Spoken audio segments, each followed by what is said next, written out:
However, before he can act, Leon appears at the training grounds and announces that today is a special day. Students have come to observe and decide if they want to join his military. He then orders the trainees to pause their brutal training and take their seats.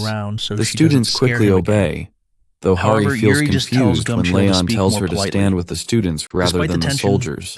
Leon explains that he wants Hari to aim higher and prepare to become a mission knight, which suggests a higher status and more responsibility compared to ordinary soldiers.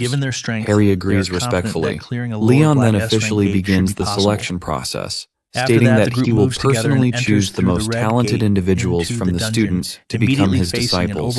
Being selected would be a huge honor since it means direct training under him.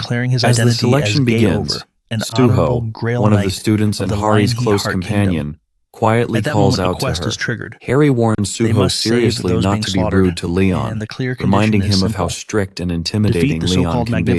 She only tells Suho this out of genuine concern for him. Without giving them much time to process, Leon orders everyone to raise their swords and attack him all at once. The rules are simple. The time limit lasts until the last student falls. Leon reassures them that they don't need to worry about getting hurt because he possesses the Holy Grail, an artifact that can heal injuries. With about 40 students standing before him, Leon admits that he would actually be pleased if even one of them managed to land a hit on him. The students, overwhelmed but unwilling to back down, rush to move. However, before anyone can properly react, Leon strikes, and the first student falls instantly without even realizing what happened. Shock spreads through the group as they realize they didn't even catch a glimpse of Leon's movement. Some start yelling to ready their weapons properly, knowing that this is no ordinary test, and that their opponent is monstrously fast and overwhelmingly strong. Leon stands firm and tells everyone to come at him again. Despite their fear and hesitation, the students gather themselves and charge. One by one they fall, but not because they are holding back. They give it their all, fighting with everything they have. After the clash, the students are left breathless. Even so, they reflect on their effort, feeling a little proud that they didn't hesitate. Kim Jae-hyuk admits that at first he was a bit taken aback, but afterward he fought seriously. Hari feels that the fight was as exhausting as raiding a powerful boss monster, and she also notices that Leon showed no openings during the entire battle. Leon, meanwhile, praises them, saying it wasn't bad, and acknowledges that they have at least recovered their physical strength enough for training to continue. Leon then shifts into lecture mode, explaining the difference between a soldier and a knight. Training soldiers is straightforward. It's all about pushing the body and non-stop physical endurance. But knights, Leon says, require a deeper kind of training. He sets clear expectations. The first group, those who endured the longest against him, will need to grow strong enough to match the level of a kingdom knight, and the rest must also improve by at least one full level. One of the students admits they don't fully understand the standards Leon is using, to which Leon responds calmly, explaining the knight system in his kingdom. He says knights are divided into 5 levels. First, there are the knight-errants, those who haven't been officially appointed yet, but after proving themselves, they become kingdom knights, who serve formally under the kingdom. Next, those who rise further become war knights, who have the authority to command other knights. After that, Leon explains the mission knights, who are special because they leave everything behind to search for God's quests.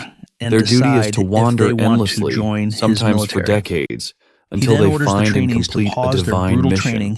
Leon reveals that he himself once embarked on such a journey, received a quest from goddess Ariana, and successfully completed it. He adds that becoming a Grail Knight was how he achieved his current status. When someone asks if a Grail Knight is the highest level, Leon agrees but provides more detail.